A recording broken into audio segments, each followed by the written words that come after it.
It's been a while since I've made a video, and one of the main reasons I haven't done a video in a few months is I've been busy going back to school. I've been returning to school to take journalism classes, so I haven't had much time to do a lot of videos anymore. But I wanted to make a video talking about the recent death of Pat Robertson from the CBN and 700 Club.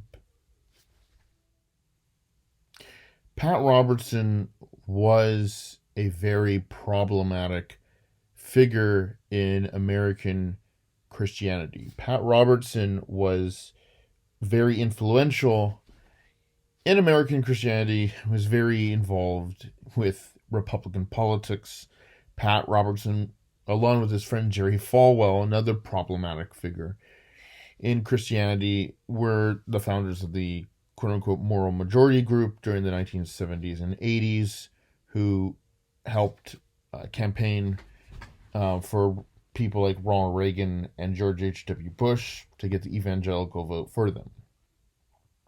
Now, what I want to talk about in the problematic legacy of Pat Robertson that needs to be talked about, there's been obviously mixed reactions to his deaths. Some Christians are trying to hail him as a hero, but we need to look at the honest whole picture of him. The most problematic thing about Pat Robertson was, in the 1990s, his friendship with two African dictators when he was trying to get involved in diamond mining projects in the Congo and a gold mining deal in Liberia. So back in 1992, Pat Robertson was becoming close friends with the longtime dictator of Zaire, which is now known as the Democratic Republic of the Congo, the longtime dictator Mobutu Sese Seko, who ruled the country from 1965 until 1970. Mobutu was a very ruthless dictator, but the Congo has a lot of diamonds. Pat Robertson wanted to cash in on a diamond mining project in the Congo, Zaire at the time, and was becoming friends with Mobutu Sese Seko and trying to lobby for him in the United States to clean up his image. And this was a really sketchy thing for a minister and televangelist to get himself involved in with a very unsavory dictator. And when that dictator, Mobutu, was overthrown in a civil war in 1997, this business venture for Pat Robertson collapsed instantly, and he lost millions of dollars on this. And if that wasn't enough, Pat Robertson also became friends with another African dictator named Charles Taylor of Liberia.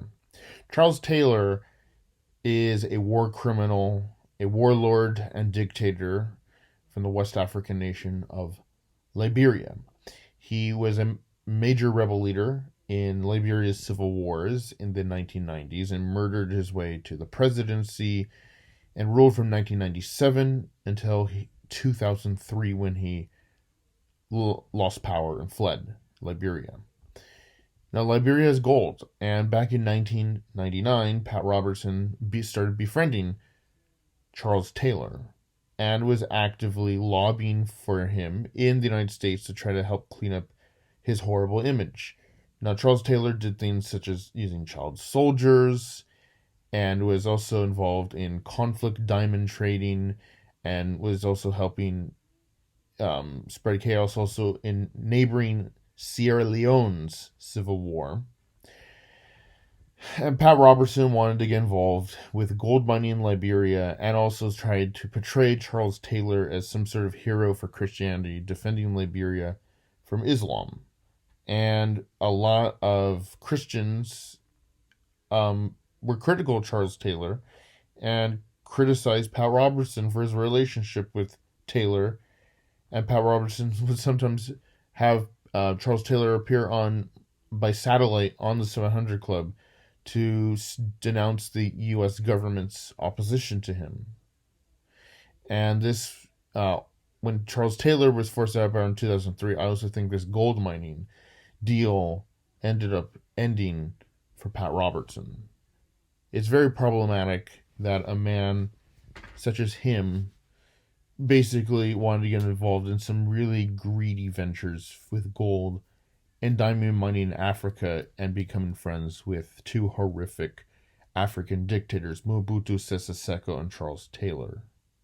So besides these really immoral, sketchy business deals stuff with Africa, Pat Robertson was also frequently making some pretty bold predictions on his program, the 700 Club, which ended up not happening. And the worst thing is when he would say, "The Lord told me," and then his prediction ended up not happening. And some instances of this range from presidential elections where he was wrong, like when he said Mitt Romney would be elected president in 2012, to predicting other things about end times.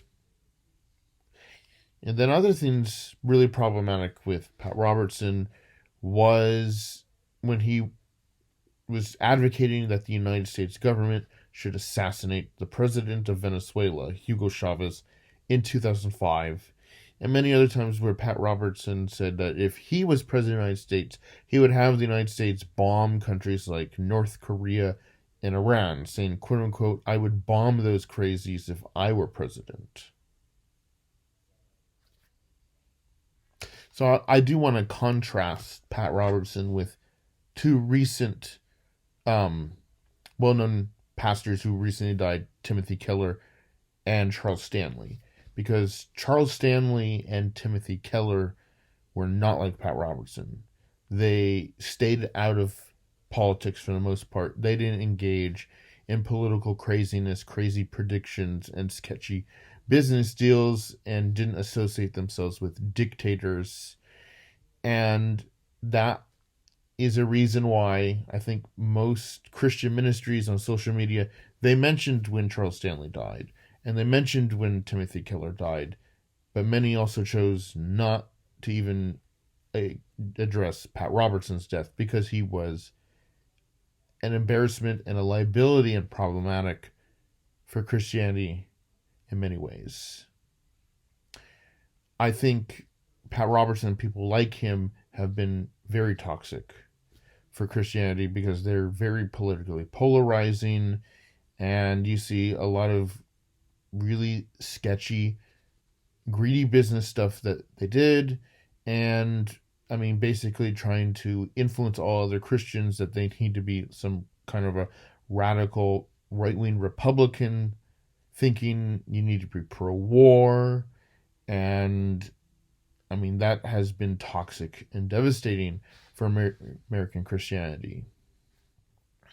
In conclusion, I want to just say, the 700 Club and CBN is less influential at this point in history than ever. They really don't have the same kind of audience they did going back 40 years ago. They don't have the same kind of influence that they used to anymore. Most of their viewers, I would say, are very elderly people in their 80s. And they are not going to have the same kind of influence over Christians like they used to, or over politics anymore. They are declining in their influence and reach at this point.